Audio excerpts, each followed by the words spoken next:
Tonton video ini sampai selesai agar Anda tidak gagal paham.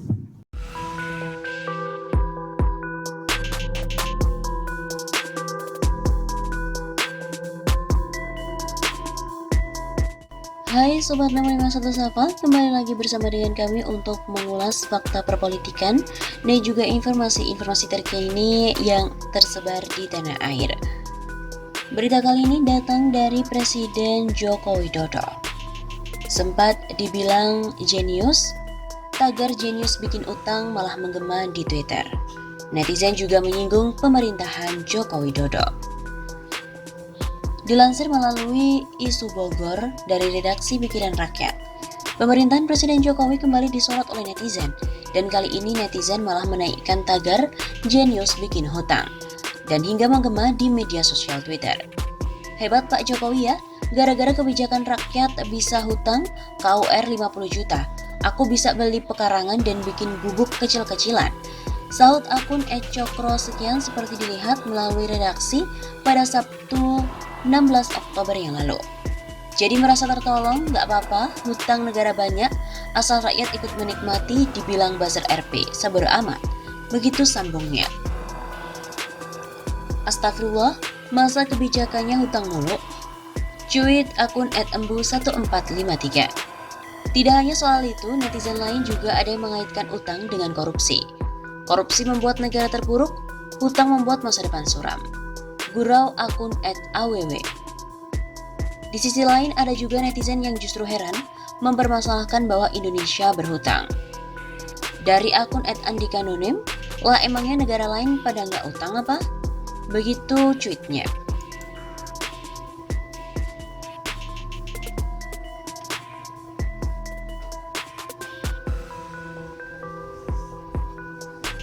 Presiden Jokowi nampaknya tak pernah surut dari perhatian hingga kritik pedas warganet di media sosial. Seperti yang terlihat di list trending topik Twitter Indonesia pada Sabtu siang 16 Oktober, dengan tagar jenius bikin hutang, terpantau naik dan terus menggemakan kritik untuk Jokowi. Banyak warganet yang geram tatkala tahu Indonesia memiliki banyak hutang, sedangkan beberapa waktu lalu ada seorang profesor dari Singapura yang menyebut Jokowi sebagai pemimpin jenius. Beberapa dari mereka malah melontarkan berbagai kritik pada RI1 itu, dimulai dari sentilan langsung hingga kalimat satire. Kembang kemukus, kembang gelepang, kayaknya jenius kok sukanya bikin utang, kata warganet dengan akun Rayi Alfia di Twitter pada Sabtu 16 Oktober. Yes, Presiden Ruwet Nesia, tagar jenius bikin hutang. Lanjut akun Irfan Ismail. Pak Presiden, hutang segitu kalau emang untuk rakyat, pastilah rakyat tak ada yang kelaparan sampai sulit mencari uang. Namun si presiden yang katanya jenius malah memakmurkan buzzer RP-nya yang kerjanya hanya mengiyakan apapun kata majikan. Sambung akun @azahara. Ketika hutang menggunung, disitulah kejeniusan berada. Imbu akun Terbit. Diketahui Jokowi menuai banyak sorotan usai ia disebut jenius oleh Profesor Singapura. Kemudian RI1 itu pun turut banjir kritikan usai merestui pembangunan proyek kereta cepat Jakarta-Bandung dengan dana APBN. Tak hanya warganet, Jokowi juga mendapatkan kecaman dari sejumlah tokoh-tokoh politik Indonesia, salah satunya dari ekonom senior Faisal Basri yang menyatakan Indonesia berada di ambang kebangkrutan ekonomi.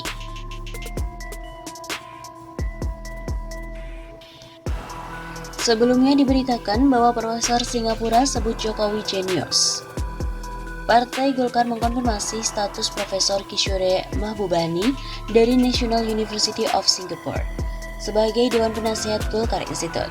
Mahbubani menyita perhatian publik karena menyebut Presiden Joko Widodo jenius. Kendati demikian, Ketua DPP Partai Golkar, Dave Laksono, menilai pendapat Mahbubani soal Jokowi jenius adalah pernyataan ilmiah. Menurutnya, ucapan Mahbubani tak ada kaitannya dengan Golkar.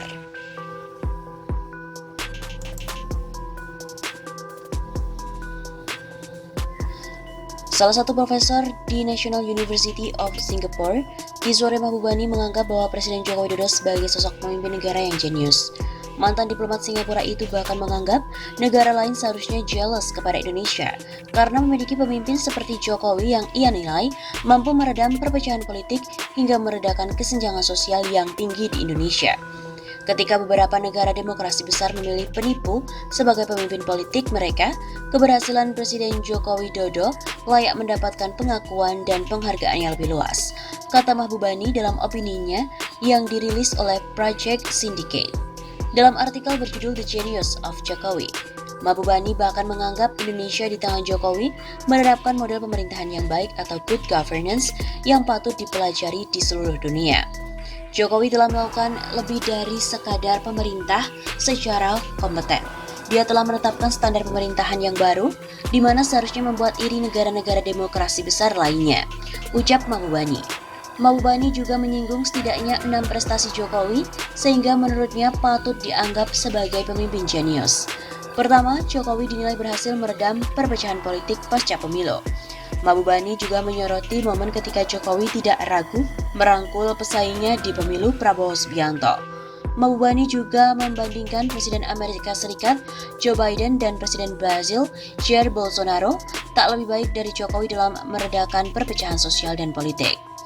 Poin kedua yang disoroti Mahbubani adalah Jokowi dianggap sedikit bicara, banyak bekerja. Kemudian, dalam kancah diplomasi, Mahbubani juga turut memuji Jokowi yang tetap menjaga hubungan baik Indonesia dengan Amerika Serikat dan China di saat bersamaan ketika persaingan dua negara superpower itu terus menguat. Mahbubani juga menuturkan Jokowi tetap mendorong Amerika Serikat untuk berinvestasi lebih banyak meski modal China terus mendominasi investasi asing di Indonesia. Namun sorotan terhadap kejeniusan Jokowi ini disampaikan juga oleh politikus PKS. PKS menilai bahwa pujian dari Profesor Mahbubani bermakna bagus namun ada catatan. Pertama, Pak Gishore Mahbubani adalah distinguished person, orang yang sudah punya reputasi. Track recordnya dalam relasi internasional sudah banyak dan lama, jadi pujian ini punya makna yang bagus, kata Ketua DPP PKS Mardhani Alisera. Catatan Mardhani terhadap Profesor Mahbubani adalah soal Prabowo yang masuk ke kabinet. Mardhani menilai konsolidasi politik justru awalnya terjadi di tataran elit bukan dari akar rumput. Ada kritik terkait konsolidasi demokrasi yang mendahulukan konsolidasi elit. Bergabungnya mantan kompetitor ke dalam barisan kabinet bisa membuat publik justru dari jauh interaksinya ke dalam demokrasi. Karena itu Mardhani menyebut setiap pemimpin memiliki dua sisi mata uang. Menurutnya waktu dan sejarah yang akan menjawab Jokowi sebagai sosok pemimpin yang baik ataupun tidak.